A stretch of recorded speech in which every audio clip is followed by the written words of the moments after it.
Did you know there's a growing number of young people who have praise for Adolf Hitler?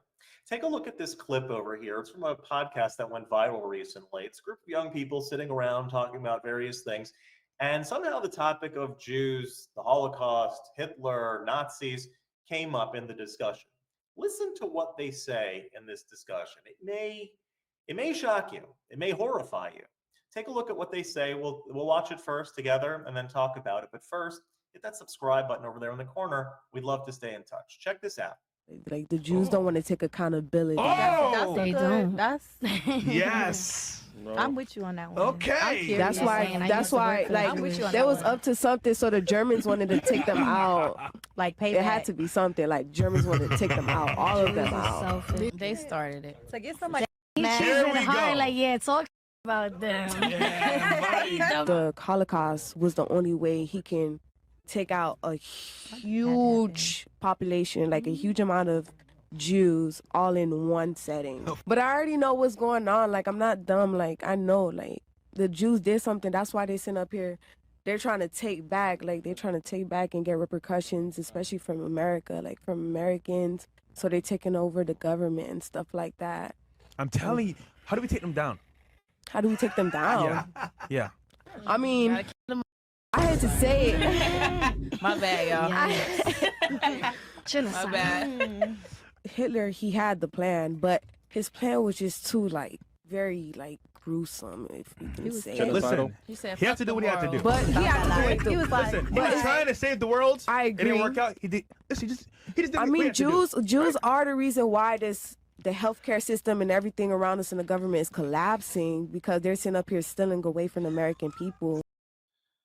Oh man, there's just so much to unpack here. This video is so unfortunate. Unfortunately, as well, is it's not really that uncommon. It went viral and people are treating it like it's something really unique.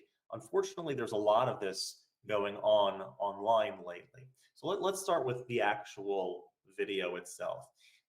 Part of the disturbing part is our society has gotten to a point where a person can just sort of project any sort of thought or feeling out into the ether and treat it with the same sort of validity as researched fact. Obviously, the things that this young lady is saying is not something that she's researched dozens and dozens of books on Hitler, on World War II, on Jews, on the Holocaust, on anything. It's just sort of random projections of different thoughts that she is ascribing to the Jewish people. So whether that's Hitler was right in what he did, whether that's the healthcare system, whether that's Jews trying to get, I think she said repercussions. I imagine she means reparations. I don't know what is even going on over here, but this is just sort of random projection of thoughts without any sort of credential, without any sort of research involved. Just, this is how I feel, and accept that as fact. And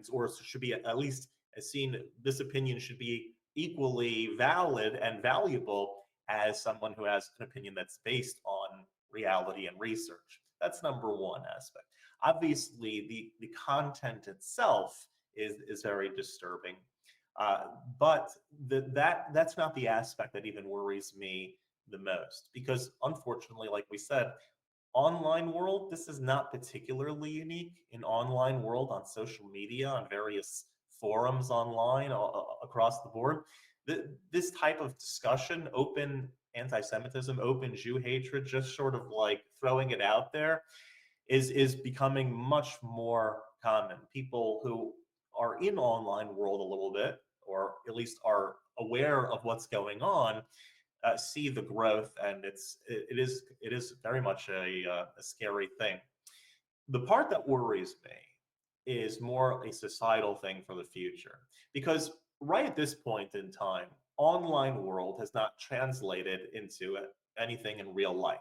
So in other words, it could feel really like there's a lot of anti-Semitism, Jew hatred, whatnot on Twitter or on Instagram or on TikTok or whatever. But when you come back to the real world, the voting bloc does not vote like Twitter does. And society doesn't act like Twitter does, for that matter. People are working real jobs, living real lives, being real people. And like some of my friends are wont to say, go touch some grass. When you feel like you're interneting too much and the world is collapsing, go touch some grass, go live a real life. And like this stuff is not it's not as in your face and real as one might think. So again, online world and the real world don't make a correlation right now. What I'm worried about, besides the fact that these young people are going to be in our workforce and in our voting bloc in the next 10 to, they probably already are, but I'm saying that we're going to be really in the working world and living lives in 10 to 20 years. Here's the thing. Now there's no correlation between online world and real world, because I think the vast majority of our voting bloc and people that are working in the quote unquote real world are people that are above this age bracket and people that don't spend as much time interneting, right, on the internet and just sort of going through every conspiracy theory and every nonsense that they can find.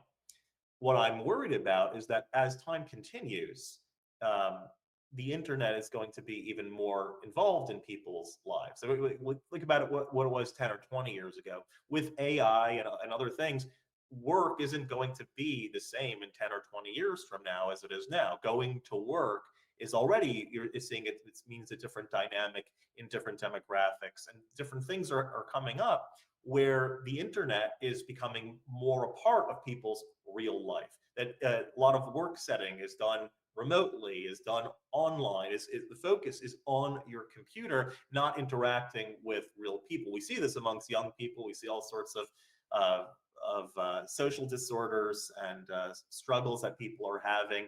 It's not anybody's fault, but because of technology, and I'm not knocking technology, but because of technology and people's overconsumption of it and distancing themselves from the real world, you see some very real problems creeping into people's lives. And so what I'm concerned about is, yeah, fine, right now, online world and real world don't have a correlation. But as online world becomes more of life, which that seems to be the path in which we're moving, as online world becomes more of a reality, then perhaps a bit more of online world trickles into reality. That's my concern. And that these views, as terrible as they are, remain something at this point in time that's confined to the online space. Doesn't really translate all that much into the real world. Yeah, these kids might be part of some like college protest or something, or who knows. But in like the vast majority of life in the world and in our country, you don't see a tremendous correlation. However, as again, the prevalence of the internet in our lives grows and technology in our lives grows, how much of that internet world life is going to trickle into real life? That's my concern. That's one of the things that keep me up. And I love to hear your thoughts on that. Genuinely, I would genuinely like to hear in the comments what your thoughts are about this idea that I've just presented to you. And maybe your thoughts about, the future, whether pessimistic, optimistic, realistic, whatever's on your mind. Love to hear about those in the comments below. And in general, if you like this content overall, hit that subscribe button over there in the corner. We'd love to stay in touch. Take care.